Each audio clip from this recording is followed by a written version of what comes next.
Dishes are forbidden. Eat your in-laws' food on the balcony. That's what Jessica, my eldest son's wife, declared to my husband and me as she threw 2 sandwiches at us in a bag. What are you doing to Mom and Dad? Seeing this, our son Michael scolded Jessica sternly. But she's not the type to be intimidated. I'm the one who should be complaining. Why should I have to host your parents? It's only natural to show them our new home once it's finished. I told you I didn't want to. Dining with these people is the worst. The feeling is mutual. Should we go home? I whispered to my husband, ensuring the quarreling couple couldn't hear. This was becoming unbearable. Yeah, My husband must have been thinking the same thing. We nodded to each other and quietly left through the front door. As we walked away from the entrance and looked back, the new high-rise condo shone mockingly in the light. Jessica may be a stranger, but Michael is our precious only son. Tonight, he had invited us to see his new apartment on the 25th floor, celebrating the completion of their move. And yet, we're done with Jessica. my husband muttered, his voice filled with regret. When Michael got married, my husband had said we should think of his wife as our daughter. I agree, I can't forgive her this time. And to think, the way she flipped after getting married was incredible. Maybe something is happening behind the scenes. Should we look into it? My husband muttered as if he had just thought of something. My name is Judy, a 60-year-old housewife. I've been married for 32 years and live happily with my husband, John.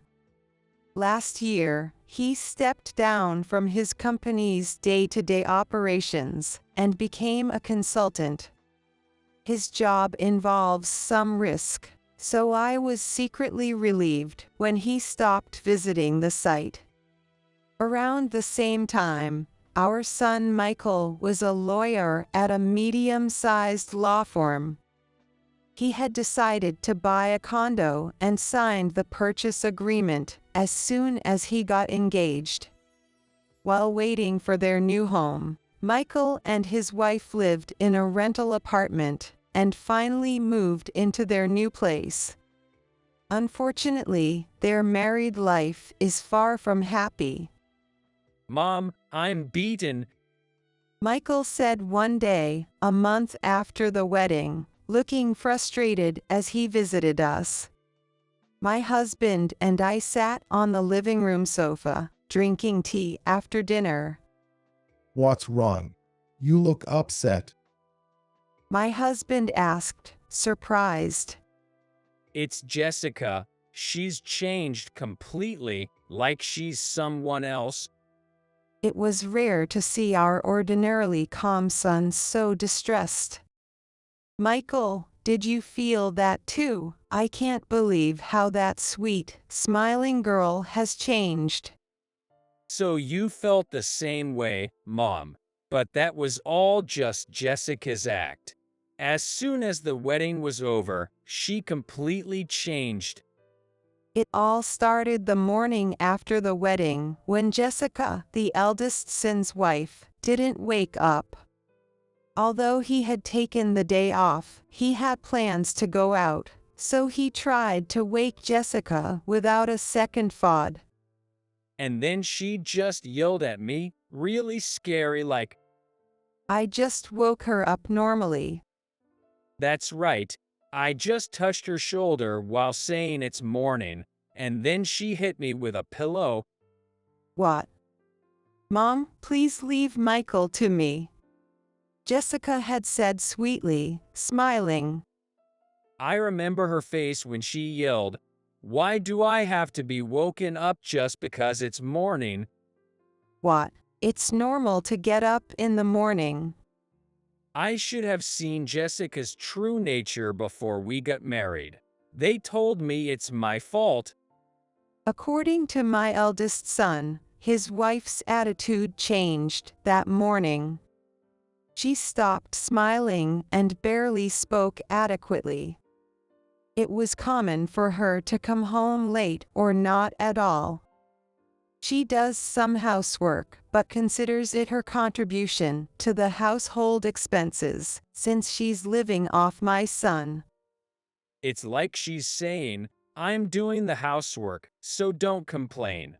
As long as the laundry and cooking are done, I can do whatever I want. The image of my son's exhausted face and his wife's cheerful and honest demeanor can't overlap. During their engagement, she was such a good girl. It's unbelievable, and I don't want to believe it.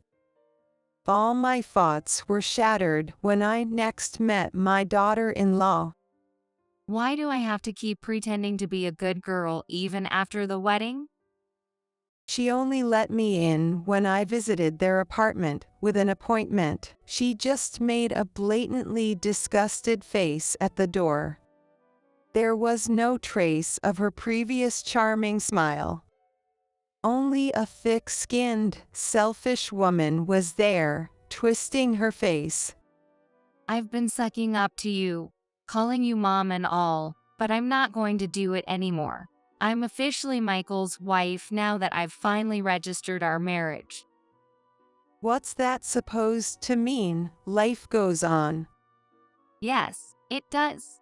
That's why I pretended to be nice all this time, to secure my position as a liar's wife.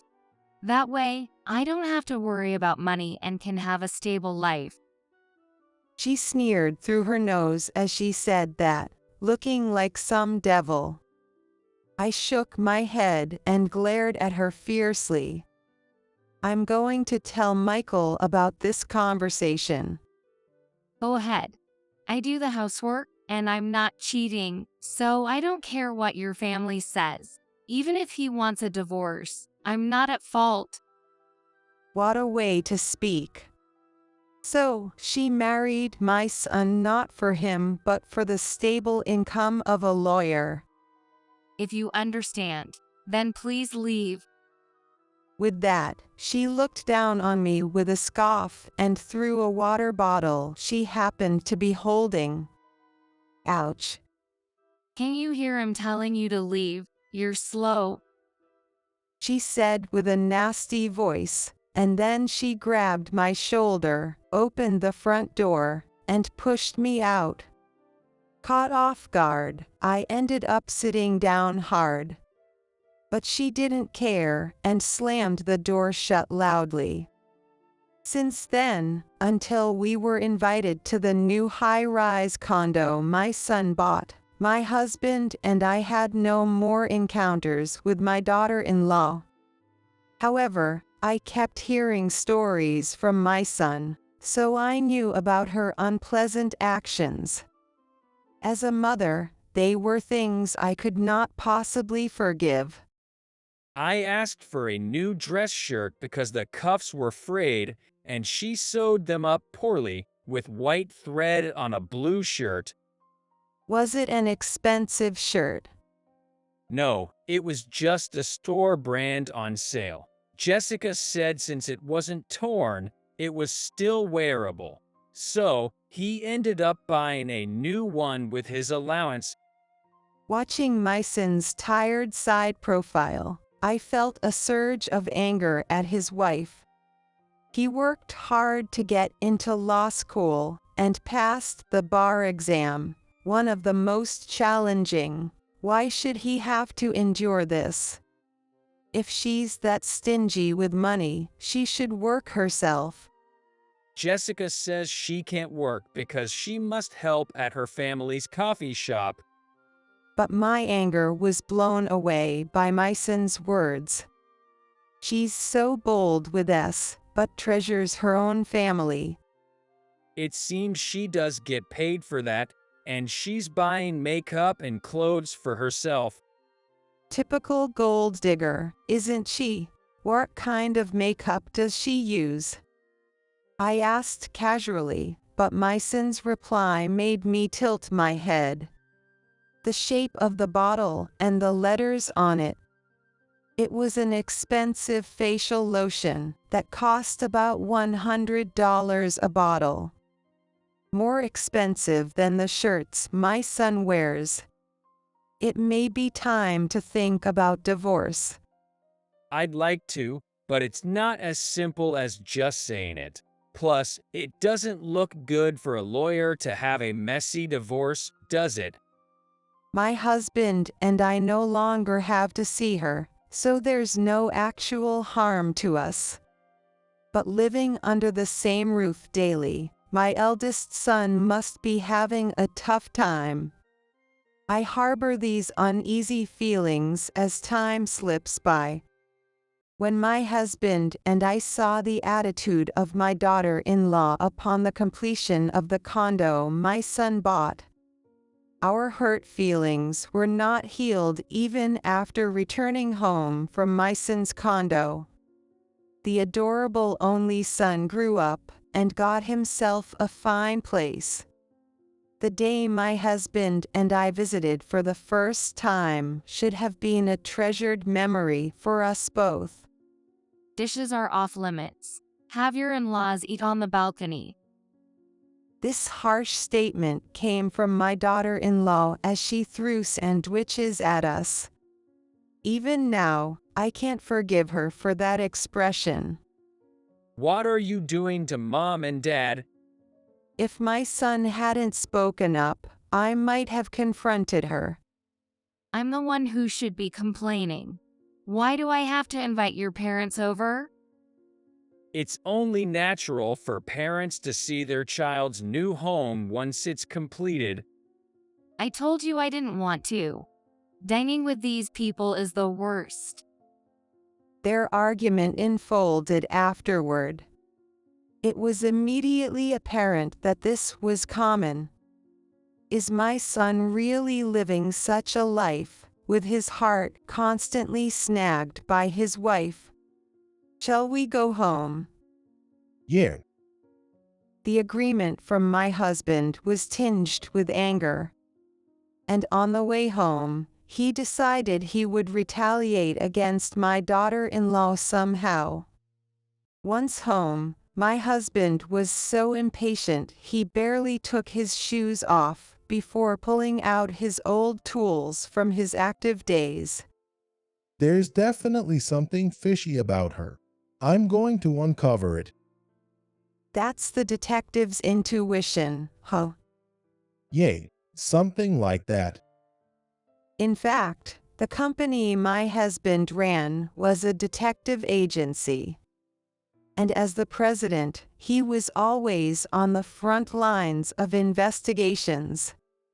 He had only recently stepped down as an advisor, so his skills and instincts should still be sharp. I'm sure he will uncover something that might lead my son to consider divorce.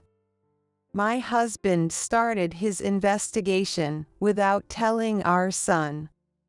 Deceive the enemy starting with your allies, as they say. 3 days into the investigation, when I called my son, he said his wife's attitude was as bad as ever.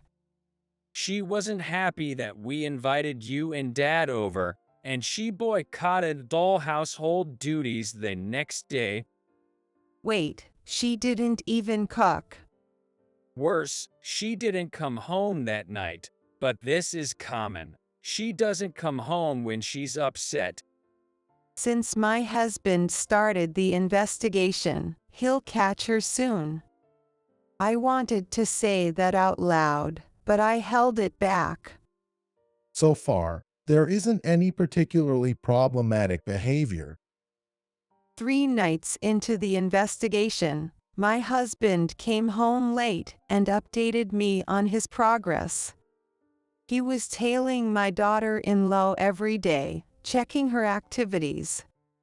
As Michael said, Jessica helps at her parents' cafe. She's there about 3 days a week. She's like that with us, but cooperative with her parents. Only from 10 a.m. to 3 p.m., though, and she's paid $12 an hour. So it's not just simple filial piety. My husband's investigative skills were clearly still intact.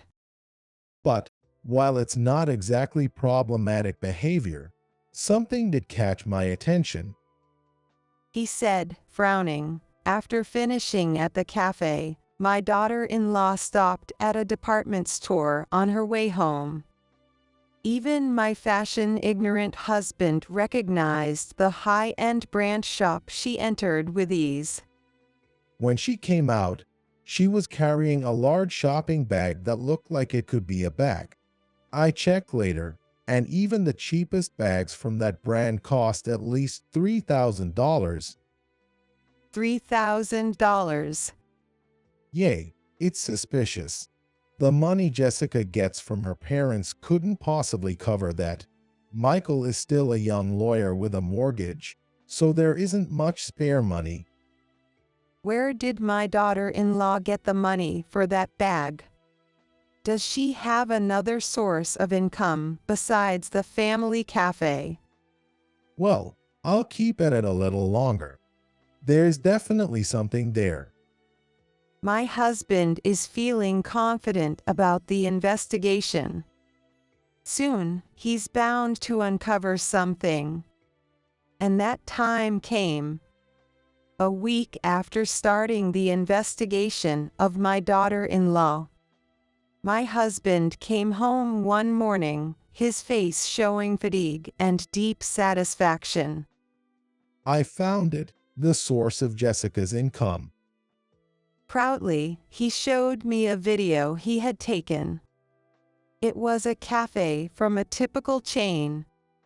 Jessica was sitting a bit away, playing with her smartphone, and her figure was clearly captured on the video.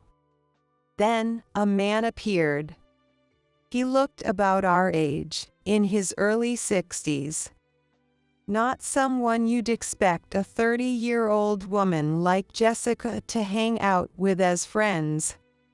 Moreover, the atmosphere between them, sitting across from each other, was strained. Clearly, these two were meeting for the first time.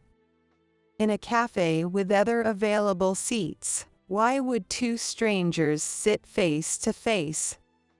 Look at what's happening at Jessica's end. Looking closely at what my husband said, I saw the man handing him an envelope. Jessica took it, quickly checked the contents.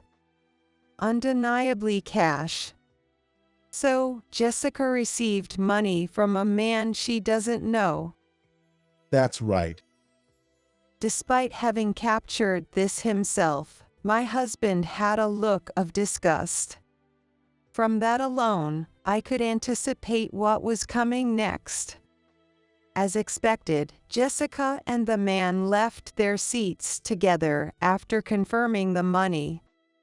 A bit later, my husband's camera followed them. The following events were just as you'd imagine. They walked through the night streets for a few minutes and disappeared into a hotel.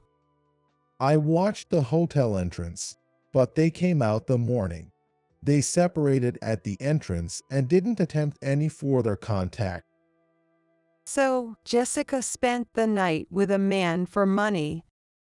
That's almost certain, though I must confirm the details.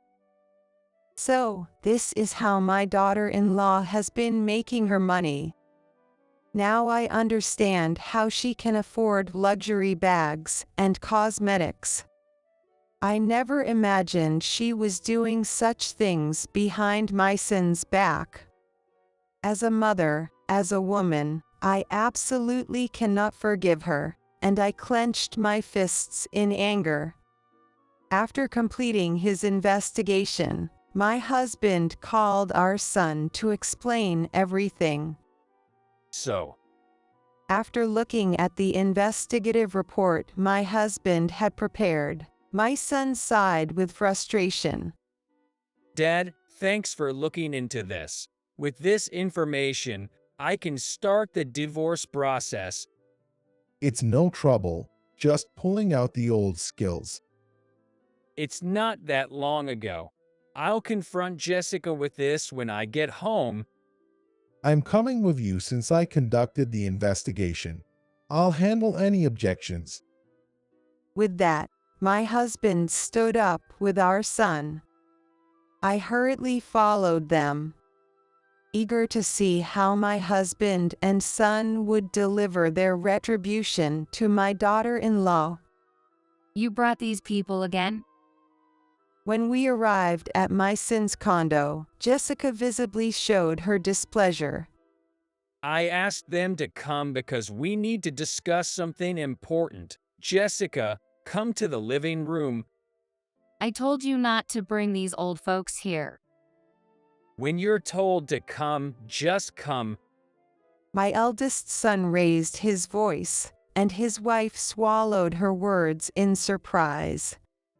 Perhaps she was intimidated by the rare fury of my usually calm son. As soon as she sat on the sofa, my husband immediately presented her with the report. What is this? I'm sorry, but we had to investigate you. As she began to read, her face turned pale. Understandably so. My husband, furious, had conducted a thorough investigation and produced a report so damning she could not refute it. But her intimidation was fleeting. So what? She retorted, looking up defiantly. In the US, as long as both parties are over 18, activities like these aren't something you get arrested for. You know that, right, Michael? Her fearless attitude was unbelievable. Of course, there's no law preventing it, but there's no penalty either. Oh, and using this as a reason for divorce won't work. I won't agree to it. What kind of woman is this? Spouting nonsense, hurting my precious husband and son. Unforgivable. Absolutely unforgivable. As I was about to lose my temper and confront her, You really thought you could discuss the law with me? the voice of my eldest son, filled with anger, brought my movements to a halt. I have no intention of getting you arrested. Then why do you want? Divorce. You said you wouldn't agree to it. If you don't agree through mediation, I'll take it to court. A liar suing for his own divorce. Her words trembled, possibly out of fear. She might have looked up the laws regarding her actions, but knew nothing about divorce laws. A woman who married my son, targeting his stable income. She must have thought that she could hold on to her role as his wife if she refused to agree to the divorce. Thinking that her actions, while wrong, wouldn't lead to arrest, was enough. A lawyer can sue, too. I can decide if I have a case. I'm not causing any trouble for Michael, and I do all the household chores, don't I? There are 5 legal grounds for divorce. My son's voice grew heavier, even I could feel it. Jessica must have understood because she sat silently with a sulky look. Adultery is at the top of those divorce grounds. No matter how much you refuse in mediation, I win instantly if it goes to court. I can continue a marital relationship with a wife who does things like this.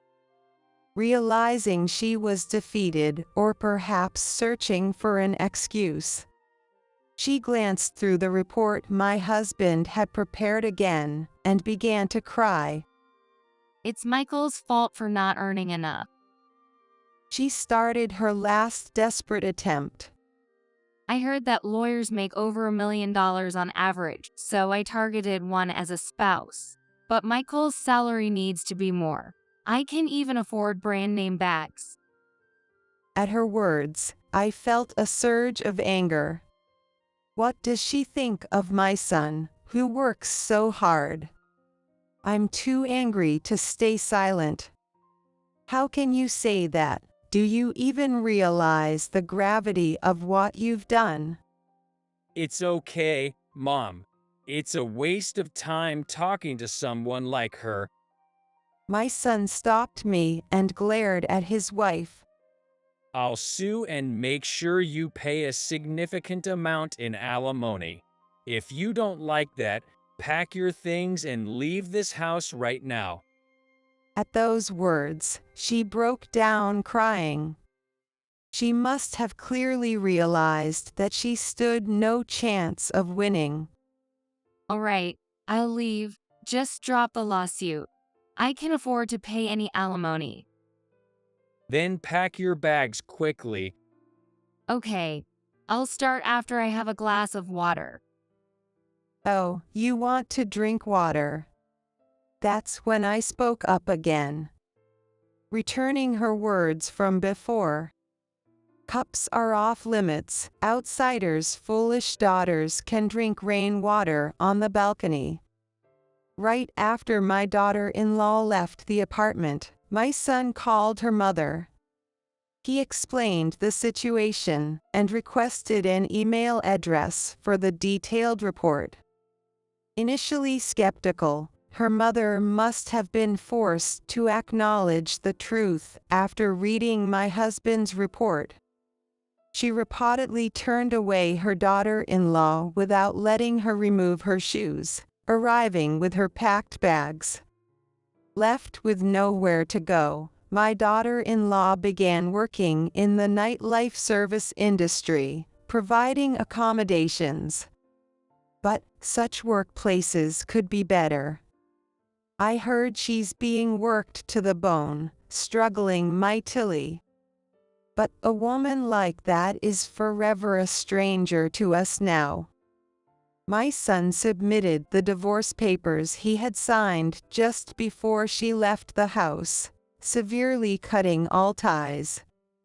No way. I never thought I'd do such an investigation after retiring. My husband chuckled while packing his suitcase. Really, you were crying about missing investigations when you retired? Now that everything has settled down and my son's divorce is finalized, we decided to go abroad. After the divorce of our eldest son was finalized and everything settled down, we decided to travel abroad. It was a trip around Europe that Bob had wanted to take since his working days. My son even offered to pay for part of the trip. Thanks to Dad's investigation, I could get an immediate divorce. Given my profession, I never intended to file for divorce. Taking his word for it, we are set to leave on our long-awaited trip tomorrow. Could there be anything more blissful? Dad, I've put the passports in. Oh, I forgot. Let's put them away now. As I watched my husband hastily stand up, I felt an immense affection for him. I want to know if my son will eventually find the perfect partner and be happy. Indeed, that day will come. I thought about this as I watched my husband go to get the passports.